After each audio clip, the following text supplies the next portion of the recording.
ओम शांति। 7 दिसंबर 2020 की साकार मुरली के मुख्य पॉइंट्स।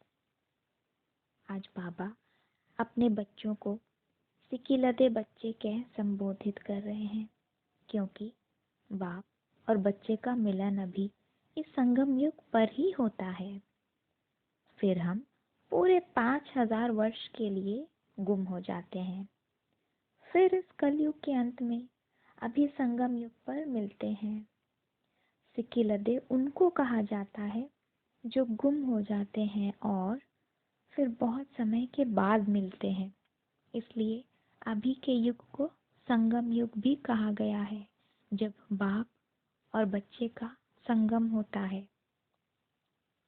बाकी बाहर की दुनिया के लिए तो यह कलयुग है, पर हम ब्राह्मण बच्चों के लिए यह संगम युग है, जब स्वयं भगवान आकर हमको पढ़ाते हैं, हमें मनुष्य से देवता बनाकर नई दुनिया में ले चलने। जिन्होंने पूरे 84 जन्म लिए होंगे, जो आत्माएं सतयुग में इस देवी देवता धर्म में आई होंगी और फिर पूरे 84 जन्म लेते हुए अभी तक पहुंची हैं, वही इन बातों को झट समझ जाएंगी। जो हमारे कुल के हैं नहीं, उन्हें यह बातें समझ नहीं आएंगी। बाबा कह रहे हैं कि ड्रामा को स्मृति में रखो तो स्थिति हमेशा अचल अडोल एक रस रहेगी। ड्रामा में जो कुछ हो रहा है वह कल्प पहले भी हुआ था, नथिंग न्यू।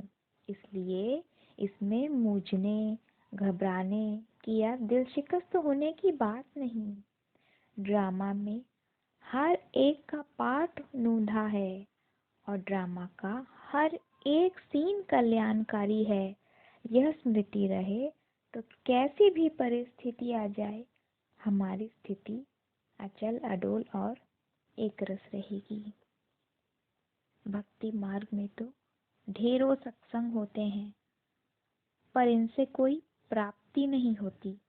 अभी सत बाप द्वारा हम जो ये राजयोग सीख रहे हैं, वह है सच्चा सच्चा सत का संग, और इसको सीखकर हमारे विकर्म विनाश होते हैं और हम नई दुनिया को चले जाते हैं।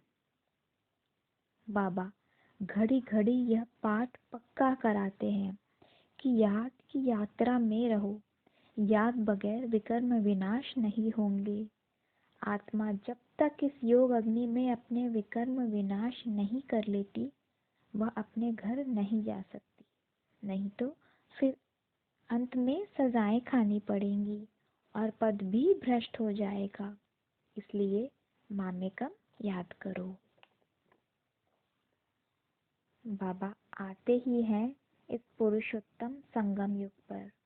ब्रह्मा बाबा के तन का सहारा लेकर हमको राजयोग सिखलाने, पूरे सृष्टि चक्र का ज्ञान बतलाने।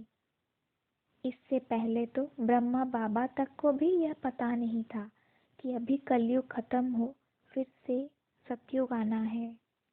बाकी और धर्मों के तो देहधारी गुरु हैं, पर यहाँ शिव बाबा निराकार ज्योति बिंदु मनुष्य तन का आधार ले हमको ज्ञान देते हैं।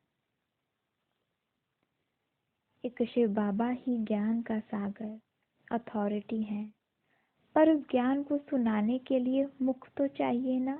इसलिए ब्रह्मा बाबा के तन का आधार लेते हैं। वो खुद कहीं से नहीं पढ़ते हैं, पर हमको आकर के पढ़ाते हैं। बाकी भक्ति मार्ग में इतने वेद और शास्त्र पढ़कर शास्त्री का टाइटल पा लेते हैं, पर सृष्टि चक्र का चारों युगों का राज पूछो तो बतला न सके।